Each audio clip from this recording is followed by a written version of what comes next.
I saw somebody throw in the chat, mentalism, and people are going to get really tired of seeing this slide from me, but I feel like it's such a critical piece of information. How do we make sure as kind of behavior analysts that we are staying out of that mentalism zone? And I think if we take that definition of mentalism and we are just looking at internal states as cause of behavior, is where we're in the danger zone. But when we put that individual and those thoughts, those feelings, those body sensations, those emotions within the context, we are sitting in a very safe and happy place as behavior scientists. So for people out there that are kind of sitting on the fence of like, oh my gosh, working on emotional regulation, this is out of our scope, this isn't what we do. I just wanted to share this slide with you because I think it was very helpful for me in wrapping my head around that. If you want to click on, all right. So a foundation that I've found to teaching emotional competencies is this thinking in your head and talking out loud. I heard Meg talk a lot about that, right? What's going on inside your body that maybe you don't know how to report yet. Maybe you don't have language. Maybe you have absolutely no idea what's going on. And think about the anxiety that brings when you have no idea what's going on inside of you. So, and Katie, my counterpart, who does a lot of the crowdcasts with me, she thought that I was nuts when I brought this visual out. She's like, what, Rosalie, what are you teaching? People know this. And I was like, Katie, you just got to try it. There are a lot of people, even I think my husband could learn from this from time to time, maybe even myself. But this thinking in your head and talking out loud really is a concept that sometimes when you direct teach, it allows you to launch a lot of these emotional capacity skills because you get an individual really noticing and thinking and then communicating what's going on to where you can help put language to that. So silly little visual that's been like an amazing help in so many, for so many individuals. All right. I just shared a couple of helpful visuals that we utilize. So this is kind of the ebb and flow of light and heavy emotions. We all have things that occur around us in the environment, inside of us, outside of us, and we have heavy emotions that show up. We've got light emotions that show up, and helping individuals to see that the way that you manage both of those is pretty similar, right? Even if you have a lot of light emotion showing up, like you're just so excited you can't sit down, you might deploy similar strategies that you would if you have some heavy emotion showing up. You might have to decide, how are you going to tolerate that? Like actually, right now, my 9-year-old is waiting for her cousins to arrive for summer fun. And it's like, oh my gosh, like the tolerating that's going on is insane. So anyway, this is just another helpful visual. Go ahead, Penny.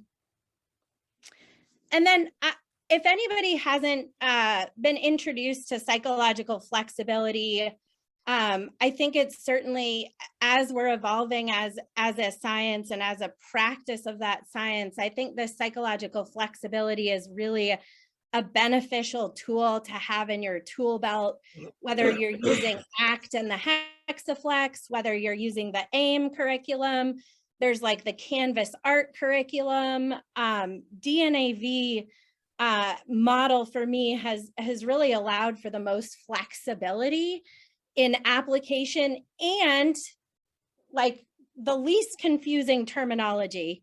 I still been doing ACT for a long time, and the Hexaflex, man, like I just look at that Hexaflex and my anxiety kind of starts to go up and I'm like, oh, I don't know about this. So if you haven't looked into DNAV, I think it's a very helpful foundation of learning psychological flexibility and practicing it for yourself. It has your discoverer character that helps you jump into new situations and learn by trial and error. It has your advisor, which is your inner critic, your inner coach, that helpful or not helpful thinking. The valuer, which is really, what am I here to do, right? Like I'm here at this presentation on a Saturday with all of these amazing clinicians because I love this topic. I love this group of moderators who do so much for our field. And it's so important to me that I'm here, right? So that's the valuer. The noticer is the character that notices body sensation showing up, emotion showing up, the context around you, and even kind of your inner context. Another piece that I love is this self view and social view. The self view really helps you to kind of break free from those kind of rigid views of yourself that block you from becoming the better you. And that social view kind of helps you frame out kind of perspective. How am I interacting with the world around me? I know sometimes interactions are going to go well, sometimes they're not. And both of those are okay, right? Because people are connections, a lot of like what Meg was saying, right? Those connections. How do we co-regulate? And I think this social view in DNAV is just very helpful for that. All right, go for it, Penny. This is a little visual from it's Your Life Your Way or My Life My Way from the DNAV Thriving Adolescent. And it's a nice checklist of like, how are your noticing skills? And then we as behavior analysts can look at each of those overarching big skills and break them down, right? Something that we are amazing at is creating, all right, like what are the prerequisites to this? Am I aware of sensations in my body, right? And Meg brought up a great one, right? Like get some Play-Doh, get some slime, get some burlaps, you know, sacks. Like what did those feel like in your hands? How can we kind of shape up those behaviors of noticing those sensations in your body? All right, Penny, I think I got one more, which is, I grew up with ACT, but I'm making a note to check out DNAV. Yeah, ACT is just, it's incredible. And it's big, broad, right? So you kind of find your niche within it. I found my home with DNAV because I was getting a little bit bogged down with some of the terminology and I felt like it was getting me a little stuck. And then DNAV helped me kind of break free from that view of being, I don't think I can do this type of thing. This last little slide I threw in is about just how complex all of these behaviors are.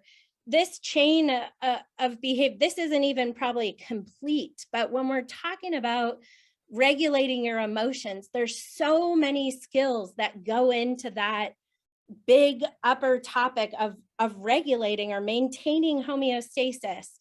So I just thought this visual would be helpful for some people to think about where do I have to chain, right? Like it's great to teach those individual skills, but then how do I get all of these skills? How do I get this individual to deploy these skills in that complex chain that needs to happen? And most importantly, do they always have an out, right? I think more and more we're talking a lot about these different avenues. Do we have access to a lot of reinforcement, a little bit of reinforcement, a delay, an escape? How many avenues? I think at ABAI, somebody was labeling it degrees of freedom, and they actually have like a calculation for it, which I'm so excited to read about. Anyway, there's my little spiel. So hopefully those were some helpful visuals for everybody. Thank you so much.